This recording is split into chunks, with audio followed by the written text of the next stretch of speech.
Bonjour à tous et bienvenue dans cette vidéo en ce dimanche de confinement. Aujourd'hui, après la votation sur Instagram et sur YouTube avec plusieurs milliers de réponses, eh bien, je vais traiter de l'accident du Rafale B de l'armée de l'air qui remonte au 6 décembre 2007, il y a maintenant bientôt 13 ans, avec un Rafale de l'armée de l'air qui est malheureusement entré en collision avec le sol du côté de Neuvic en Corrèze.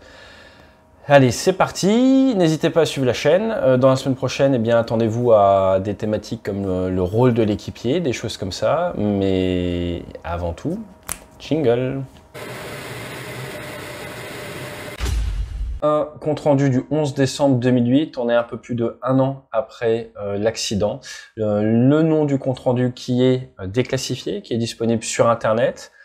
Que je vais vous lire et essayer de vous expliquer au mieux possible. Je ne suis pas enquêteur, je suis biaisé par ma propre vision des choses. J'ai été pilote de Rafale, néanmoins je n'ai jamais volé sur Rafale B, j'étais pilote de Rafale M dans l'aéronautique navale. Là il s'agit d'un Rafale B de l'armée de l'air, pas énormément de différence, mais surtout une différence au niveau de la génération de l'avion. Là il s'agit d'un avion en 2007, moi j'ai volé sur Rafale à partir de 2014, 2015, 2016, 2017.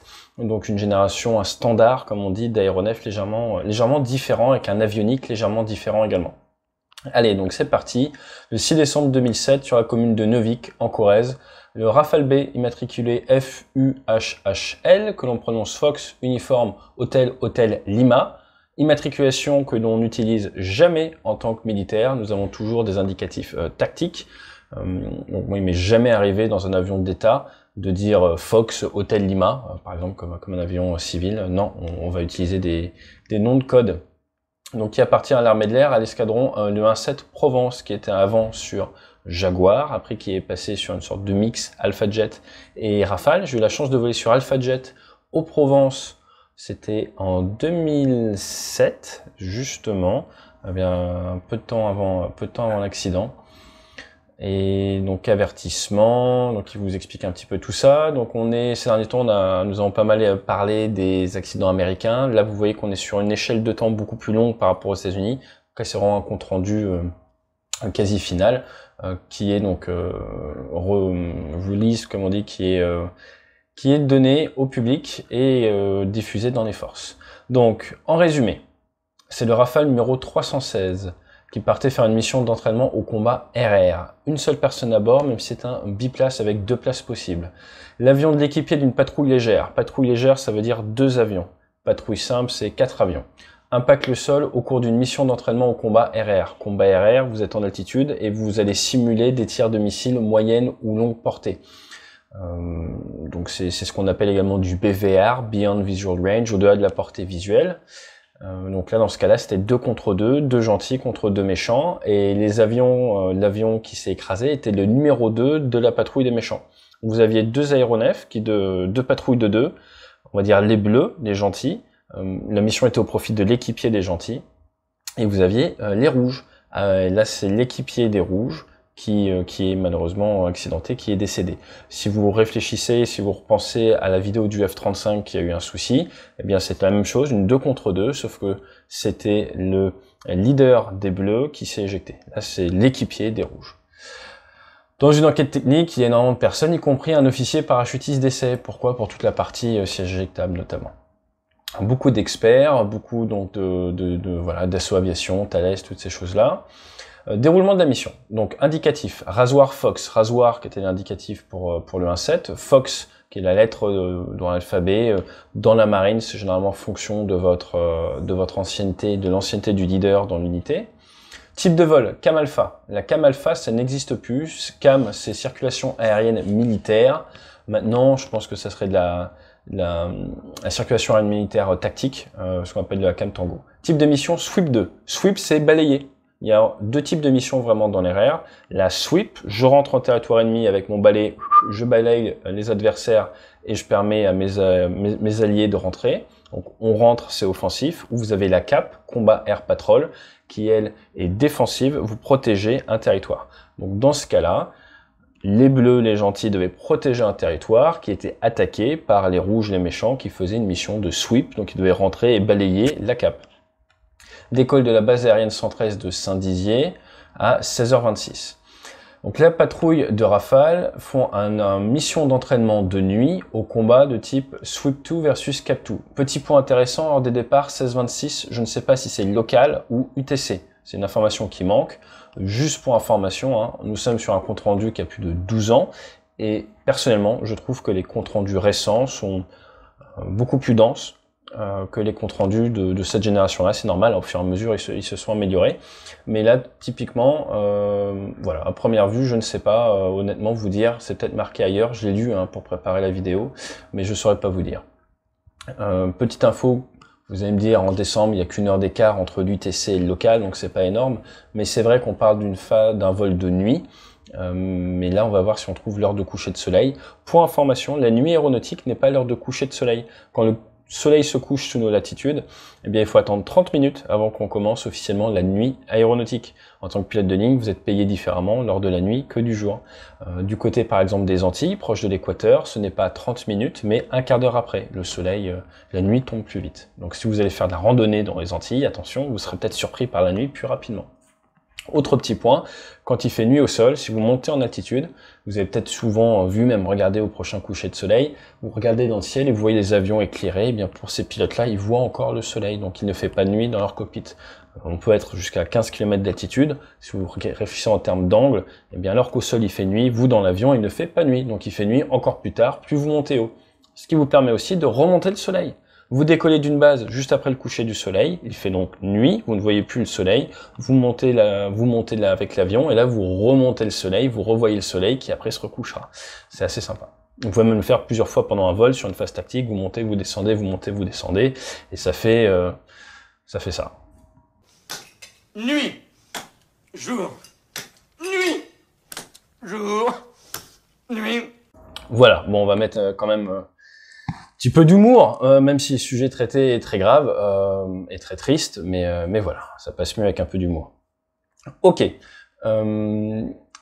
qu'est-ce qu'on apprend? Un briefing commun a eu lieu, on apprend que c'est donc une Sweep 2 versus Cap 2 dans un volume aérien très identifié, que en dessous du niveau 120, donc 12 000 pieds au-dessus du 1013, on va faire simple, à peu près 4000 mètres d'altitude, eh bien, le combat doit avoir lieu. On n'a pas le droit de descendre trop bas. Il y a du relief accidenté en dessous pour information. Donc là, c'est bien un vol pédagogique au profit de l'équipier de la patrouille défensive, donc la CAP, ce que je vous disais. Le briefing commun a eu lieu vers 15h, donc on est à 1h26 avant le décollage, ce qui est classique. Tout le monde a parlé des conventions, et ensuite chacun a eu son briefing de son côté. Les rasoirs Fox, donc les raids, ça a été réalisé par le leader. Ce dernier met l'accent sur le respect des blocs. Les blocs, c'est quoi? C'est une tranche d'altitude qui vous est assignée pour éviter de vous rentrer dedans. Par exemple, si je vous dis aujourd'hui, les raids, donc les rouges, vous avez de 0 à 5. Ça veut dire que dans le cas présent, le niveau 120, le niveau 130, le niveau 140, le niveau 150, il est au raid. Le niveau 200 jusqu'au niveau 250, il est au raid. Et 300 jusqu'au 350, ça appartient au raid. Donc à partir de là, les raids se disent par exemple, eh bien le leader à tous les niveaux pairs, le numéro 2 à tous les niveaux impairs. C'est donc dire que le leader, il va, de temps normal, voler par exemple, au niveau 200, ou au niveau 220, ou au niveau 240, là où l'équipier, lui, doit toujours être, s'ils ne sont pas en patrouille serrée, ou en formation, il va être au niveau 210, ou au niveau 230, ou au niveau 250. En faisant ça, eh bien vous vous êtes espacé dans le plan vertical et ça permet d'éviter de se rentrer dedans. Vous êtes toujours déconflicté au minimum de 1000 pieds. Et les bleus, eux, ils ont 6 à 9 par exemple, et donc eux, ils sont dans un autre volume vertical, et tout ce petit monde peut se battre en toute sécurité sans risque de collision. C'est ce qu'on appelle des blocs. C'est extrêmement important pour le combat, surtout en temps de paix, parce que ça évite de se rentrer dedans. Le respect des scénarios, pourquoi? Parce que en tant que raid, ils vont devoir montrer certains scénarios aux bleus, donc ils sont là pour permettre un entraînement de l'équipe bleue, pour l'équipier de l'équipe bleue, et à partir de là, il va falloir qu'ils montrent certaines choses, certaines présentations, et donc ils ne vont pas faire tout ce qu'ils veulent, ils vont devoir respecter une certaine gradation dans le niveau de difficulté pour permettre aux bleus de bien s'entraîner. Donc c'est ce qu'on appelle les scénarios. Et la prévention du G-Lock. G-Lock, c'est quoi? C'est quand vous tombez dans les pommes. Je vous invite à regarder, taper AT centrifugeuse. J'en ai parlé. C'est une perte de conscience à cause du facteur de charge. Même si ce jour-là, à cause de la configuration des avions, eh bien, le facteur de charge n'allait pas pouvoir être très élevé, mais on va en reparler. L'équipier, donc c'est le pilote qui a eu l'accident de la patrouille Rasoir Fox, a fait le matin le même type de mission. Et dans la même zone, les météos étaient légèrement meilleurs le matin, mais là, il repart pour faire le vol de nuit.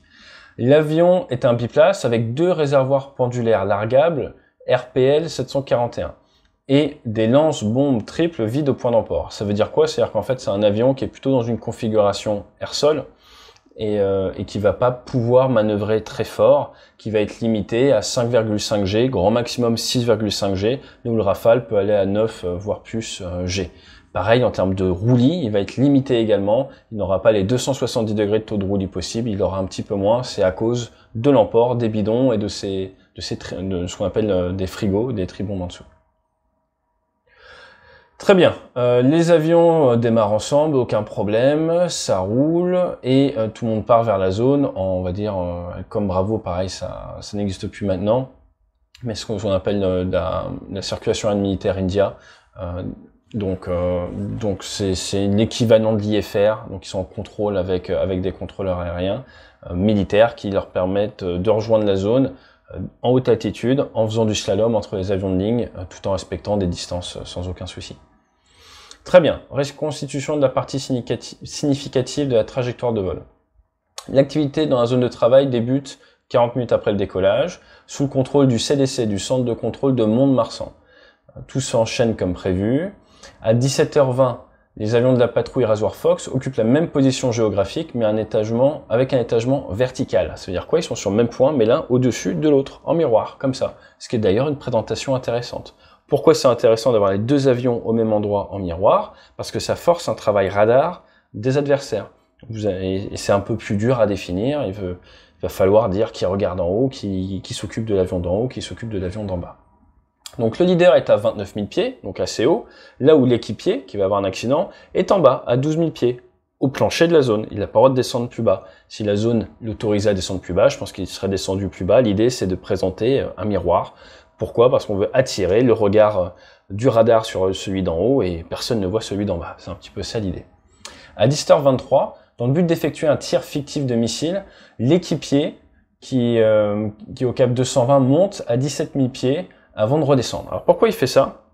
Parce qu'à 17 000 pieds, la portée de votre missile, c'est un Mika qu'il a dû tirer, missile d'interception de combat aérien, la portée est limitée à cause de la densité de l'air. Donc le fait de monter, ça vous permet de donner de l'élan à votre missile et après dans la foulée, il redescend, il fait un abort.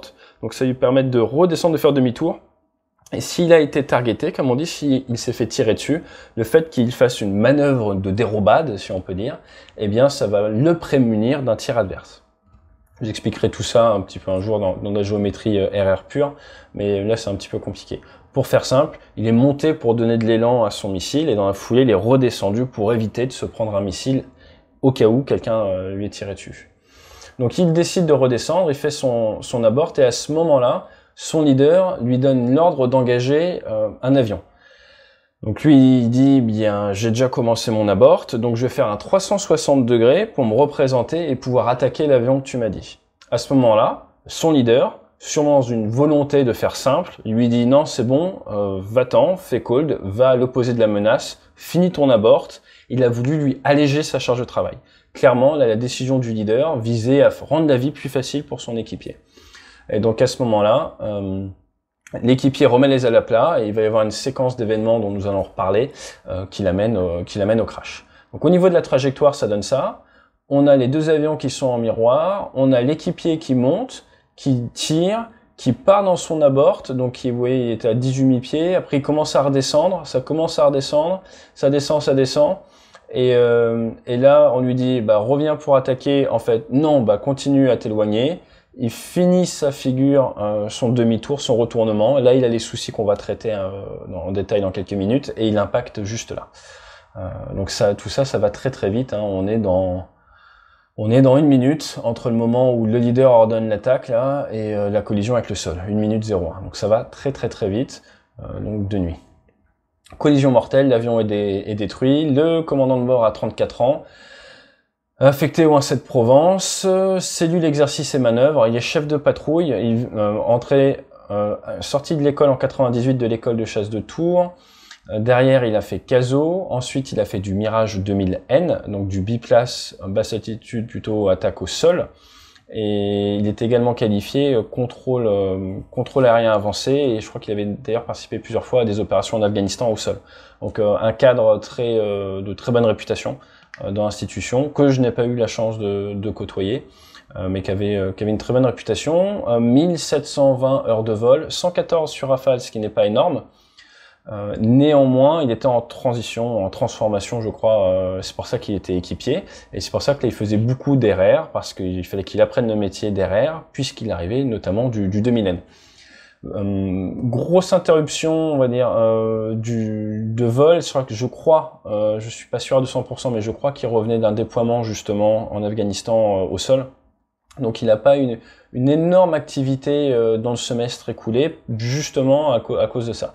Si on regarde dans les 30 derniers jours, pareil, c'est pas énorme. De toute façon, il n'y a pas de secret, hein. Si vous regardez tous les comptes rendus d'enquête qu'on a étudiés depuis le début du confinement, à chaque fois l'activité est assez faible. Si vous avez une activité assez faible, vous avez peu d'expérience sur la machine, et que vous êtes dans des missions complexes, vous avez beau avoir des avions très automatisés, tout ce que vous voulez, là vous voyez bien qu'à chaque fois, la plupart des cas qu'on a, c'est ça. Après, il y a d'autres types d'accidents, mais c'est quelque chose, c'est un dénominateur commun, qu'en tout cas sur les 3 derniers accidents que nous avons étudiés sur la chaîne. De nuit, 220 heures, 5h35 sur Rafale, ce qui n'est pas énorme, 50 minutes dans le dernier semestre, c'était la veille, et donc c'est vraiment pas beaucoup. Donc 5h35, donc 50 minutes dans la semaine, c'est pas énorme. Donc là on voit qu'il avait volé le matin même et de nuit la veille, donc il avait repris la veille. Qu'est-ce qu'on peut dire d'autre? Au niveau du moteur de l'avion, tout va bien. Les performances, l'avion était limité à cause des emports, de ce qu'il y a sous les ailes, à Mach 0,9, 5,5 G comme je vous ai dit, 6,5 vraiment en cas de détresse. Au moment de l'accident, 13 tonnes 8 pour l'avion, qui peut faire un peu moins de 25 tonnes en masse maximum. Le carburant, il restait 3 tonnes à ce moment-là. Intéressant, 30 litres d'hydraulique à bord, 30 litres d'huile moteur et 10 litres de coulanol, qui est un liquide de refroidissement pour tout ce qui est guerre électronique et le radar.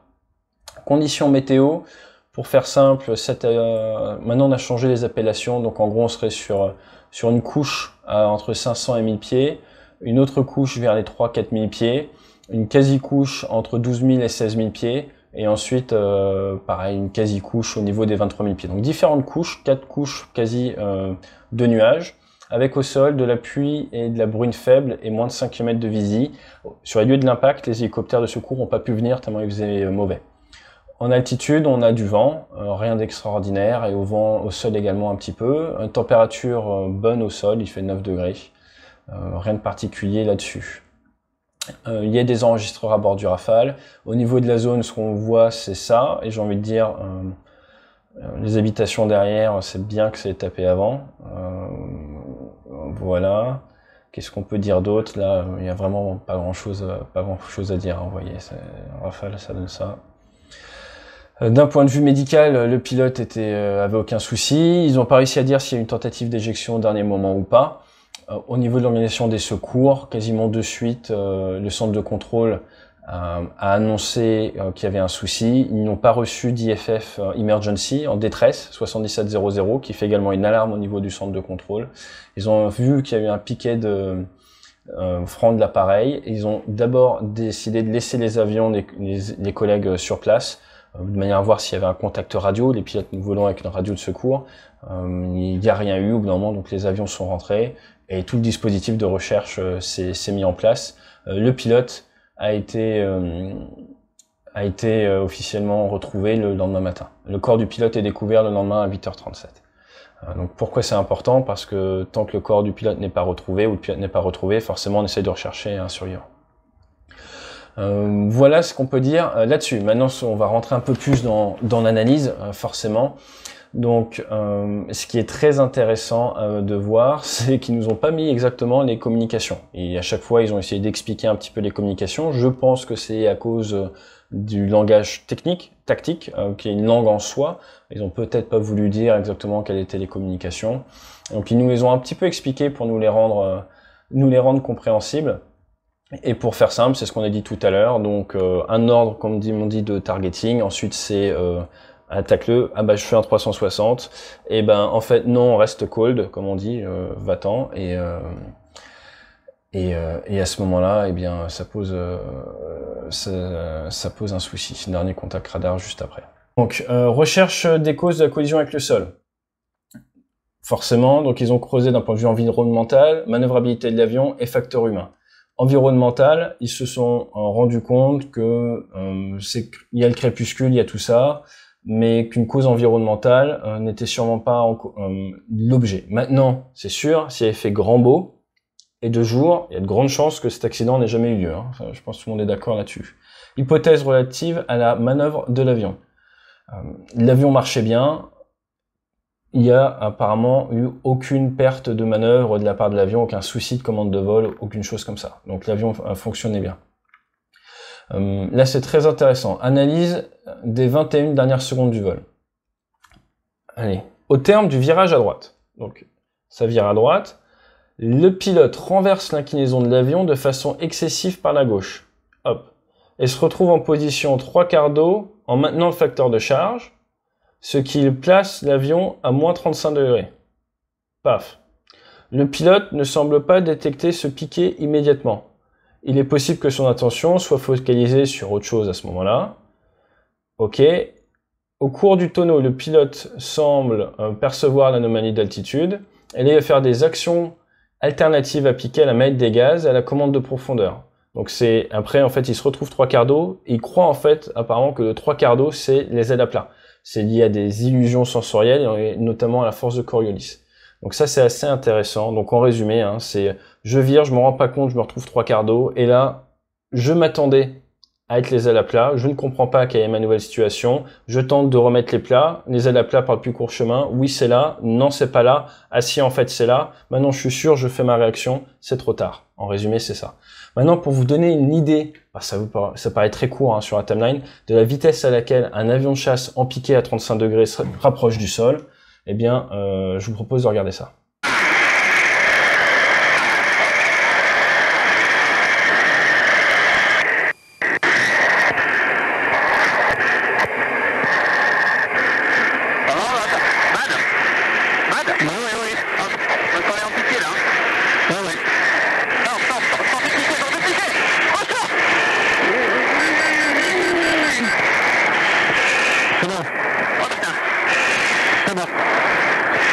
Voilà, donc ça c'est du Mirage 2000. Vous avez vu la vitesse à laquelle le sol monte à la fin, ça va extrêmement vite. Donc voilà, ce qu'on peut dire d'autre, compte tenu de la manœuvrabilité de l'appareil et des circonstances de l'événement, l'observation comparative des ordres appliqués aux commandes et des attitudes successives de l'appareil à l'issue d'un virage permet de retenir l'hypothèse d'une illusion sensorielle entraînant une désorientation spatiale. Donc ça veut dire quoi? Ça veut dire que vous pensez être les ailes à plat et en fait vous êtes 3/4 d'eau. En résumé, c'est ça. Ensuite, ils ont cherché d'où pouvait provenir cette désorientation spatiale, neurologique, digestive, pulmonaire, l'hypoxie. D'ailleurs, ça parle un petit peu de soucis liés à l'oxygène, qui avait notamment lancé une campagne où les pilotes avaient droit à une analyse de leurs poumons, à des radios des poumons. Il y a eu pas mal de systèmes là-dessus, un peu comme sur F-35 par exemple ou F-22, mais on reparlera des soucis d'O-Bogs. Derrière, ils ont recherché le G-Lock, mais là, le facteur de charge étant à 5,5 G, le siège du Rafale étant incliné vers l'arrière, le pilote étant en parfaite forme physique. Voilà, il y a très peu de chances que ça soit ça, et donc c'est rejeté. La baisse de la vigilance, donc ils ont observé la glycémie, toutes ces choses-là, l'utilisation de médicaments, de stress, la physiologie, et le point retenu, c'est vraiment ça, c'est l'effet de Coriolis. Donc si vous êtes en train de faire un virage, que vous remettez violemment du manche pour remettre les ailes à plat haute, que vous faites un peu comme des facettes en voltige, le tout en mettant votre tête légèrement vers le bas pour regarder vos écrans de combat, il y a de grandes chances que vous créiez des illusions, des soucis comme ça, et vous pensez être les ailes à plat, et en fait non, vous êtes 3/4 d'eau en train de foncer vers le sol. Ça nous est arrivé à tous. C'est le gros danger des illusions sensorielles. Je t'en fais une vidéo sur un Rafale Marine qui a failli avoir un accident plus que sévère en Bretagne à cause de ce phénomène-là. Donc l'enchaînement de mécanismes physiologiques a pu soumettre le pilote à une illusion sensorielle et provoquer les actions constatées sur les commandes de vol. Voilà. Donc le gros point c'est ça. Ce qu'il faut savoir c'est que En rafale, vous avez votre collimateur tête haute qui vous fournit des informations, mais tout est de la même couleur. C'est pas forcément facile de savoir ce qui est en haut, ce qui est en bas. Si vous voulez savoir ce qui se passe d'un point de vue tactique, c'est un écran au milieu, où là, vous avez aucune idée de votre information, d'où est le sol, tout ça. Et sinon, vous avez en bas à droite, dans un endroit pas très pratique d'accès, où vous êtes obligé de tourner la tête, ce qui crée des phénomènes un peu gênants, eh bien, vous avez l'horizon secours, comme on dit, et vous allez le voir ici. Donc ça, c'est l'horizon secours. Ça, c'est le collimateur tête haute, et ça, c'est la tête moyenne où vous avez les images radar, généralement, toutes ces choses-là. Donc, quand vous êtes sur une phase d'abord, ou en train de tirer ou autre, vous allez travailler avec la tête moyenne et le collimateur tête haute. Quand vous passez cold, donc vous mettez la menace derrière vous, vous avez des actions à faire pour venir changer un petit peu les visualisations sur la tête moyenne. Donc, il est normal d'avoir votre tête qui se focalise un petit peu sur cet écran central, ce qui amène souvent à bouger un petit peu la tête. Donc l'hypothèse d'une panne de visualisation en CTH, collimateur tête haute, et ou à l'IPS est possible. Oui, s'il y a une panne en plus, le pilote ne va pas forcément l'annoncer, même s'il devrait, normalement, l'équipier est censé annoncer toutes ces pannes. Après, quand on est chef de patrouille, des fois on a moins tendance à les annoncer, mais il faut les annoncer. Donc c'est possible, mais l'enquête n'a pas su dire s'il y avait une panne ou pas. Une panne de l'éclairage de l'IPS et ou un niveau préréglé insuffisant de la luminosité a pu également retarder la récupération des références. Pourquoi? Parce que si vous baissez beaucoup la luminosité, eh bien, ça va avoir un effet qui est que c'est plus dur de lire vos instruments. Maintenant, quand c'est l'heure du coucher de soleil, qu'il y a différentes couches de nuages ou autres, vous jouez souvent beaucoup avec la luminosité parce que vous êtes constamment en train de faire correction contre correction. Il ne serait pas impossible que, par exemple, en montant pour faire son tir, il est touché à la luminosité ou autre, ou en redescendant, il est touché à sa luminosité, et que du coup, il l'a peut-être fait un peu rapidement, et c'était trop bas, et ça l'a gêné. Ça, après, les hypothèses sont ouvertes. Mais de manière générale, pour pouvoir bien voir l'IPS, pour pouvoir bien le lire à cause des couleurs, il faut qu'il soit assez lumineux. Or, quand il est assez lumineux, ça fait de la pollution visuelle dans le cockpit, et c'est pas forcément agréable.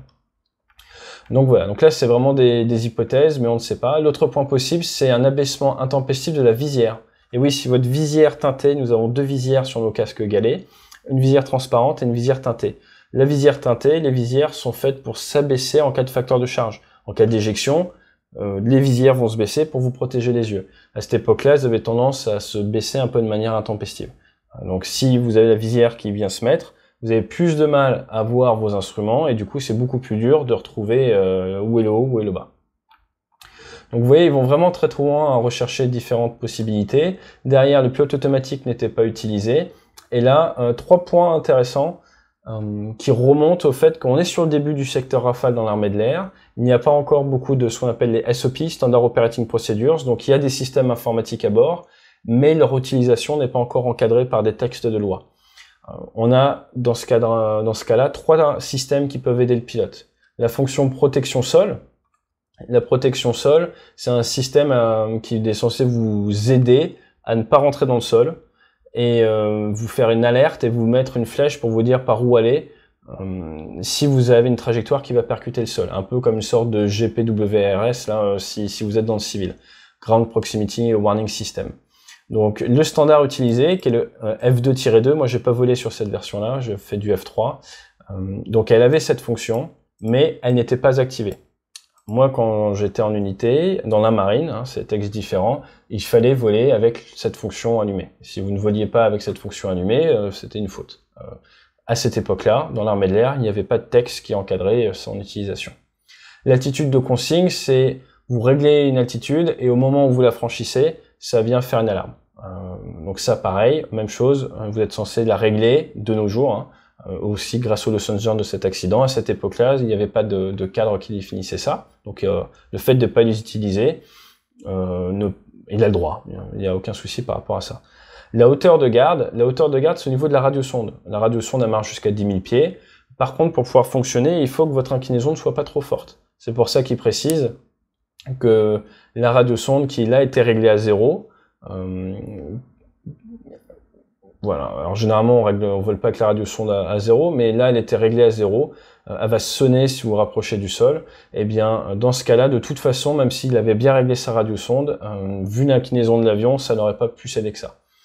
Mais pour faire simple là-dessus, eh bien oui, s'il avait utilisé ces systèmes prévus à bord de l'avion, ça lui aurait permis souvent de récupérer de la situation awareness, comme on dit, la compréhension du fait qu'il était dans une attitude qui se dirigeait vers le sol.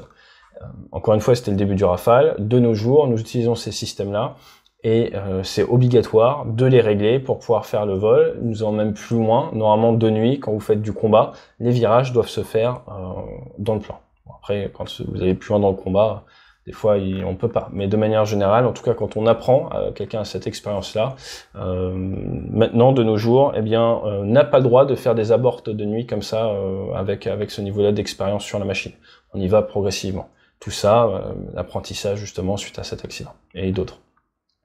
La conclusion. La conclusion, c'est quoi? C'est que l'événement survient après 1 heure de vol, dont 19 minutes de combat, oui. Les conditions de vol, c'est du vol sans visibilité, il fait pas beau. Le pilote est expérimenté sur 2 millénaires, il a 114 heures sur Rafale, dont 5h30 de nuit. Son activité a été interrompue pendant 4 mois, probablement à cause d'un déploiement opérationnel au sol. Depuis la reprise de l'activité, il a fait 5h35 de vol, dont 50 minutes de nuit. Au cours de la minute précédant l'événement, le pilotage génère des facteurs de charge élevés et répétés, ordre contre ordre. Aucune anomalie de manœuvrabilité de l'avion, aucun dysfonctionnement de l'avion. Le pilote automatique n'était pas en fonctionnement. Les dispositifs d'alerte et de sécurité par rapport au sol n'étaient pas activés ou alors n'étaient pas exploités avec la radiosonde qui est à 0, qui ne vous sert absolument à rien quand elle est à 0. Cause de l'événement. Donc là, les causes de l'événement, c'est la désorientation du pilote au terme du dernier virage, dont on a assez parlé, à cause d'un défaut momentané de surveillance d'instruments, oui, et un vertige induit. Donc possiblement un facteur aggravant comme une panne d'un écran ou alors la visière qui s'est baissée. Récupération tardive de référence d'attitude, une panne de l'éclairage ou un réglage de niveau insuffisant a pu contribuer à retarder la récupération de l'horizon. Et il est possible qu'une utilisation de la fonction protection sol aurait permis la récupération plus rapide. Voilà, donc derrière le BE1, ils sont pas là pour tirer sur qui que ce soit, ils sont là pour proposer des améliorations pour la sécurité suite à ce qu'ils ont réussi à découvrir de cet accident. Et donc, ils proposent de renforcer l'entraînement des personnels navigants à la connaissance des situations d'illusion sensorielle pour minimiser le délai de détection de celle-ci et qu'il y ait des stratégies qui se mettent en place dans le cockpit pour mieux gérer et mieux séquencer ces événements. Typiquement, je fais mon virage les ailes à plat, je remets les ailes à plat, je fais ma descente, jusqu'à une attitude que j'ai mis au pilote automatique et je gère mon informatique à ce moment-là. Ne sous-estimez pas le travail informatique à faire à bord d'un Rafale, hein, c'est assez énorme. Il y a beaucoup de boutons à faire et tout, beaucoup de switchologie, comme on dit, de boutonique, et donc ça prend beaucoup de ressources et donc maintenant on séquence beaucoup plus ces événements-là. Pilotage et mission. Donc le BAD dit qu'il faut rappeler que de fortes et amples stimulations répétées des capteurs de l'oreille interne sont susceptibles de placer les équipages en situation sensorielle difficile. Oui, surtout quand vous faites des facettes comme ça, votre cerveau, quand vous l'arrêtez d'un coup sec, croit que des fois, enfin, ça fait des effets assez bizarres, et des fois vous pensez que vous êtes parti en virage dans l'autre sens, ou vous pensez que vous avez les ailes à plat, alors que vous les avez pas. Je suis en virage comme ça, je renverse mon virage, je m'arrête d'un coup sec, je peux être comme ça et croire que j'ai les ailes à plat. Ça arrive tout le temps, on peut y croire.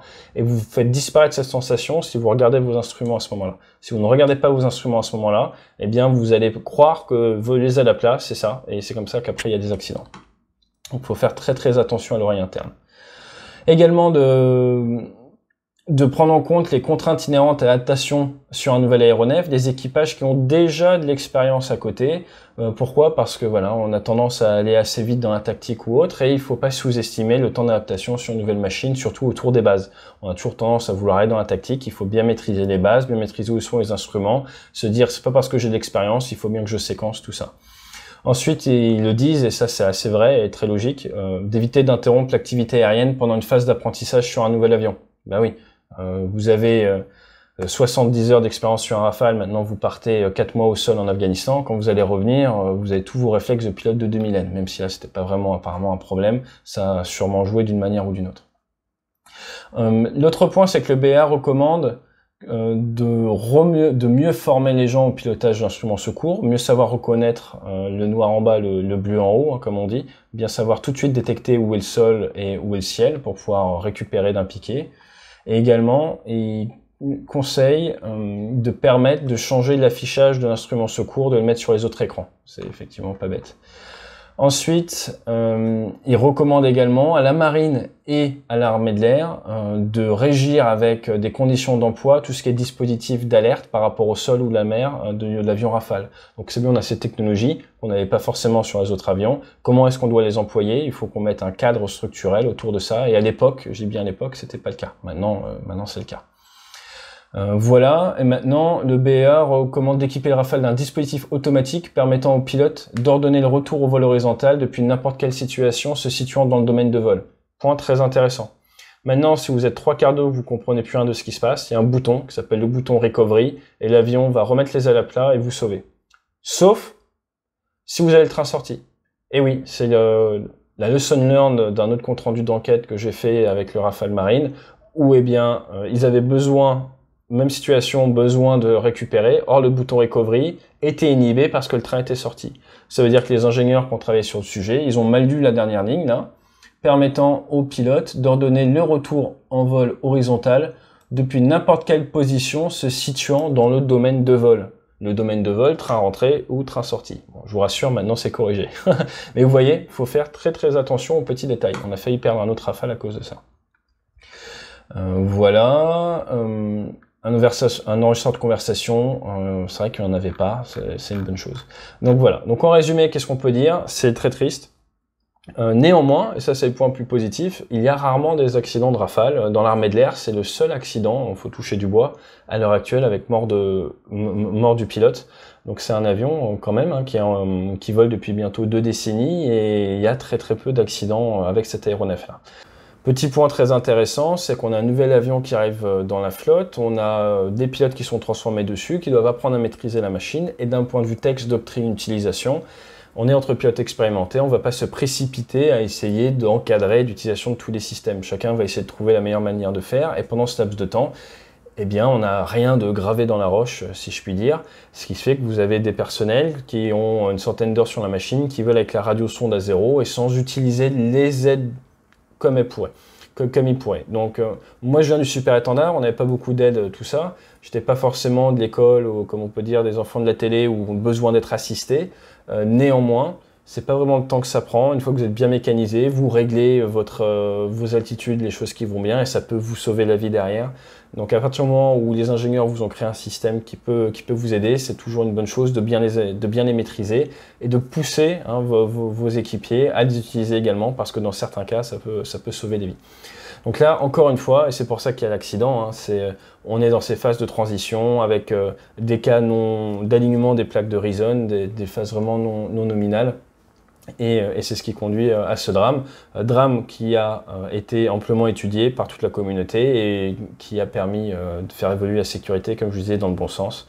Il y a eu d'autres cas de déorientation spatiale sur Rafale. Je touche du bois, mais pour l'instant, il n'y a jamais eu d'accident. C'est pas passé loin certaines fois. Mais voilà, c'est un problème connu. À partir du moment où vous bougez un avion en 3 dimensions avec beaucoup de tactique ou autre, il faut faire très très attention. Et maintenant, avec les nouveaux systèmes de recovery, récupération automatique ou autre, ça augmente beaucoup la sécurité.